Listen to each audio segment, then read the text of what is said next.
What is going on, guys?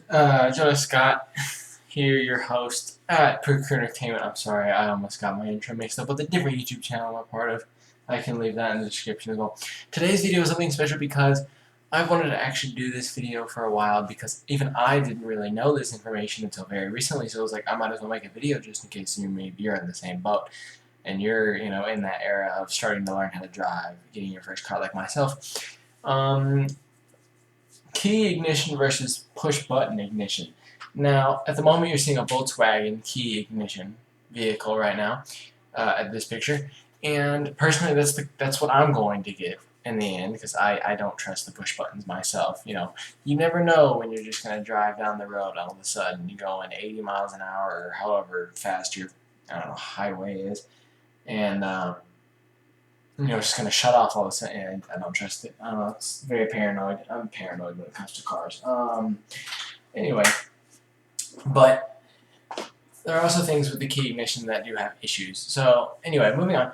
Now, pros and cons for each. I'm gonna start with key ignition. Pro is that it is easier and cheaper to go make another key than it is to make another fob or whatever they're called, the little stubs that you push the button to unlock your car. I'm so sorry. It's 10 p.m. I'm tired, Mabel. I'm making this video for tomorrow morning. So sorry if I either sound unenthusiastic or tired. Might be. Anyway, so it's more cheaper to do it that way.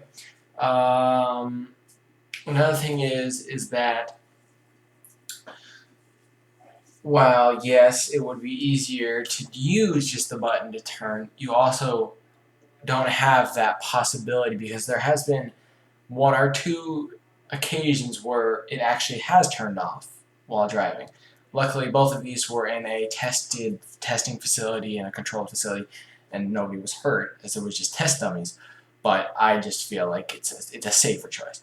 Now to go into the cons of this is while you have to have the key to turn on the ignition right then and there in the car, you can, with the button, turn on your car from, say, in your kitchen, you got to walk out the back door to your car. So, just it's like a long distance. It's easier. Another thing is that um,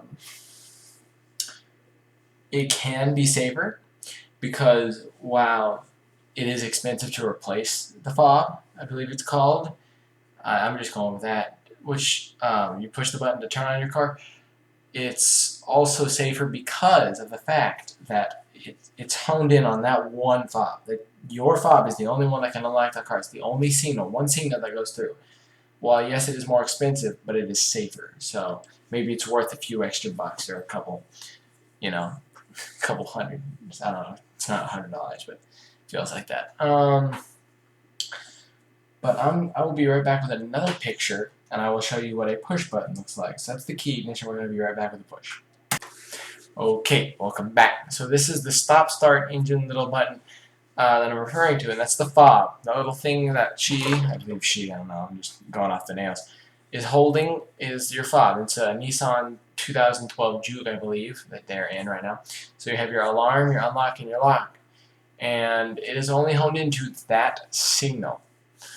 It's cool, but I still don't trust it personally, but that's just me, Now, another thing is that I have been, by the way, so if you're wondering, well, you don't even drive this, so how can you really say what's good and what's bad? I have been in a car that has this, and I've obviously been in a car that has just a regular key ignition. And for both of them, it just feels easier to use the key because it's also more satisfying. Because there are very few people that truly understand the satisfaction of when you get your first car, because you have most people, turn 16, just get a car, just to, A to B or whatever.